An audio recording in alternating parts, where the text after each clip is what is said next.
Fernando Schiller está aqui conosco. Ô Schiller, e essa história aí de adiamento por 2 anos das eleições municipais para fazer coincidir com as eleições gerais, hein? Não vai complicar muito para o eleitor, não? Você acha que é necessária essa medida por parte da Justiça Eleitoral? Tudo bem, Zé Paulo. Em primeiro lugar, que é uma discussão antiga essa, né? Há muito tempo se discute isso. Na mini-reforma eleitoral que foi feita ali em primeiro 2015, a discussão da mini-reforma, depois as medidas foram tomadas em 2017, se discutiu muito esse tema. Vamos só dar um dado. Vocês percebem há quanto tempo, quantos programas nós aqui no jornal, a gente discute que o segundo semestre desse ano praticamente é inútil lá no Congresso, que o ano é curto. Paulo Guedes falou que só tinha 15 semanas para mudar o Brasil. Por quê? Porque no segundo semestre tem eleições municipais e o Congresso Nacional literalmente para de trabalhar. Quer dizer, no mandato de 4 anos, você tem 12,5% do tempo, quer dizer, um semestre inteiro, literalmente paralisado politicamente, porque tem eleição municipal no meio do caminho. Pergunta básica, quer dizer, o país pode se dar o luxo de parar um semestre a cada 4 anos para fazer campanha municipal, onde 40, 50 deputados federais são candidatos, né, e a quase totalidade está envolvida diariamente nas eleições e praticamente não vai ao Congresso Nacional. Quer dizer, então, tem um custo. Quer dizer, você fazer eleição a cada 2 anos tem um enorme custo para a tomada de decisão do país, para a governabilidade do país. Então, essa é uma discussão importante, uma discussão legítima. Tá? Outro argumento é o seguinte, quer dizer, quem conhece política pública, essa descoincidência dos mandatos, a descontinuidade dos mandatos entre município e Estado, prejudica políticas públicas. Porque você imagina o seguinte, quer dizer, um governador ele assume, então ele toma uma série de medidas. As medidas que o governador toma, todas dependem de prefeitos. Porque o governo do Estado no Brasil ele é uma espécie de coordenador das redes que são gerenciadas pelos municípios, especialmente na área de saúde pública, área de prestação de serviços, área de segurança, enfim, as áreas que interessam diretamente ao cidadão. Quando ele entra, o prefeito já está no penúltimo ano, já está com, né, o carro andando, os projetos no pico, etc., e já está preocupado com as eleições do ano que vem. Então, o último ano do governo, do prefeito, ele está preocupado com as eleições, ele não pode lançar nada novo, enquanto o governador está iniciando o mandato com todo o gás, querendo fazer projetos novos. Então, você tem, de um lado, o governo do Estado querendo lançar projetos novos e o governo municipal encerrando o mandato, não querendo mais fazer nada, nem podendo mais fazer nada. Então, se Agora, você Chile, inicia, só para fechar o raciocínio, se você inicia o governo estadual e o governo municipal no mesmo momento, é óbvio que você tem um ganho de política pública. Então, é uma discussão, na minha opinião, muito relevante para o país. Agora, por exemplo, quando a gente faz a eleição para presidente da República, a eleição para deputado estadual, para senador em muitos casos e para governador em muitos casos, fica subjugada em segundo plano ali a eleição nacional, né? Como é que seria a eleição para prefeito e vereador concorrendo com a eleição para presidente da República, para senador, para governador de estado?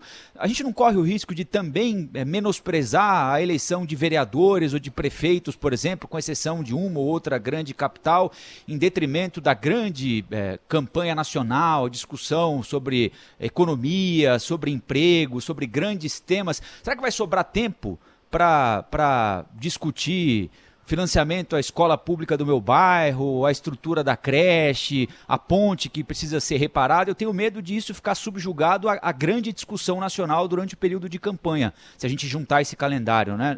Você acha que existe esse risco? Olha, eu diria, é verdade, não tem almoço grátis, né, Rafael? Tem um custo esse negócio, vai ficar complicado as eleições, você vai ter que, imagina, a Band, nós vamos fazer um debate dos governadores, nós vamos fazer um debate dos presidentes, candidatos a presidente, e nós vamos fazer um debate dos candidatos a prefeito. É um negócio complicado. Então vai ter muito mais informação, o eleitor vai ter que prestar muito mais atenção, vai haver um congestionamento, né, no horário gratuito aí de rádio, televisão, etc. Então é uma complicação, não tem almoço grátis. Quer dizer, é um problema de você pesar vantagens e desvantagens. Mas, por exemplo, um problema vai se eliminar, que é a famosa renúncia, que é generalizada no Brasil por parte de prefeito. Generalizada não, mas é muito comum. Nós tivemos aqui o João Dória em São Paulo, nós tivemos em Porto Alegre lá várias vezes. Tarso Genro fez isso, José Fogaça lá na minha cidade, Natal, vários municípios, onde o prefeito renuncia para concorrer ao governo do Estado.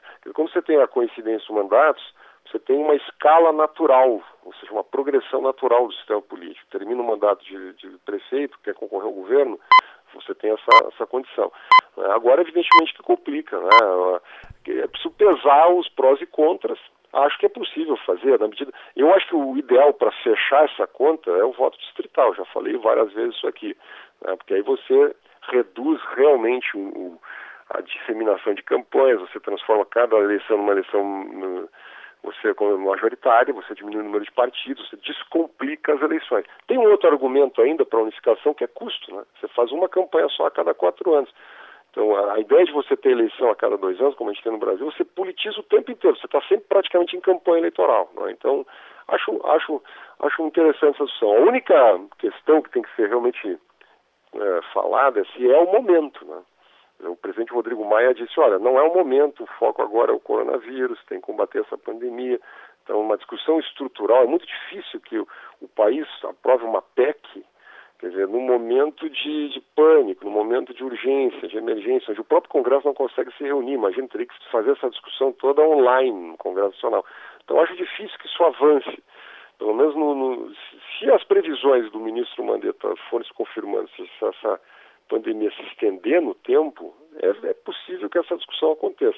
Uma alternativa seria estender 2 meses, 1 mês da eleição, quer dizer, o mandato se estende por 2, 3 meses, você faz a eleição em dezembro, novembro, eventualmente no início do ano que vem. É uma hipótese que eu acho que está na cabeça, eventualmente, do ministro Barroso. Você já adia um pouco, mas você não perde o ritmo das eleições. Eu acho muito difícil que, no momento de emergência, essa mudança seja feita.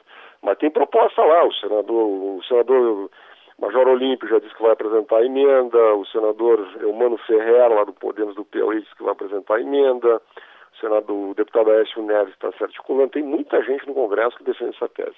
Ô Schiller, e o desempenho do presidente Jair Bolsonaro nessa crise do coronavírus aí? As pesquisas estão sendo divulgadas, né, a respeito da percepção da população. A gente falou sobre isso agora há pouco aqui no programa, mas claro que é importante ouvi-lo também sobre a avaliação que você faz e como o presidente está se comportando aí perante esse problema mundial, essa pandemia do coronavírus, com declarações até mesmo mais políticas às vezes do que práticas e da administração pública, né?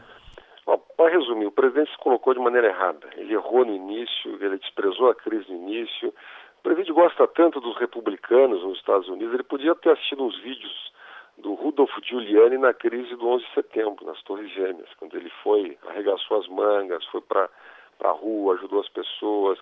A negação da gravidade da crise no primeiro momento, eu acho que foi o grande erro. E, obviamente, aquela cena bizarra, eu vou chamar aqui de bizarra, cumprimentando as pessoas, tirando o celular, etc., quando ele já sabia, inclusive, que poderia ter contraído o vírus naquela viagem. Então, o presidente fez tudo errado na comunicação. Agora, o governo vem tomando medidas duras. E aí é interessante o paradoxo, né? Quer dizer, quando o governo edita essa MP 927, que faz essa suspensão aí por 4 meses, é óbvio que é uma medida duríssima, não é? Acho que o governo errou na dose, inclusive. Poderia ter colocado, por exemplo, garantia de 50% do salário, alguma coisa, algum tipo de freio, né? Mas não fez. De qualquer maneira, é uma medida dura. Então, por um lado, quando o governo toma medidas duras, também tem uma reação da sociedade. É difícil isso, não é? De qualquer maneira, o governo está ampliando os pacotes sociais de transferência, BPC, antecipação do salário-desemprego, antecipação aí do abono salarial, antecipação do 13º do regime geral da Previdência. O governo tem feito muita coisa. Liberou o cadastro lá do Bolsa Família, do BPC. Enfim, então eu acho que tem uma dicotomia entre a ação do governo, que tem sido bastante dura e abrangente, até nesse caso da MP dura demais, não é? É a minha visão, pelo menos. Eu acho que acho difícil essa MP, acho que ela deve ser inclusive judicializada, talvez lá ao Supremo, porque ela tem vigência mínima agora de 60 dias até bater no Congresso, então quer dizer, é uma medida muito dura. Mas, de alguma maneira, o que o presidente Bolsonaro realmente errou, e na minha opinião continua errando, a gente viu a entrevista agora pela manhã, ele continua nesse tom de conflito, quer dizer, ele é a comunicação, né? Eu acho que essa pesquisa reflete isso. Obrigado, Schiller, uma boa semana, hein? Dentro do possível. Dentro do possível, grande abraço. Rede Bandeirantes de Rádio.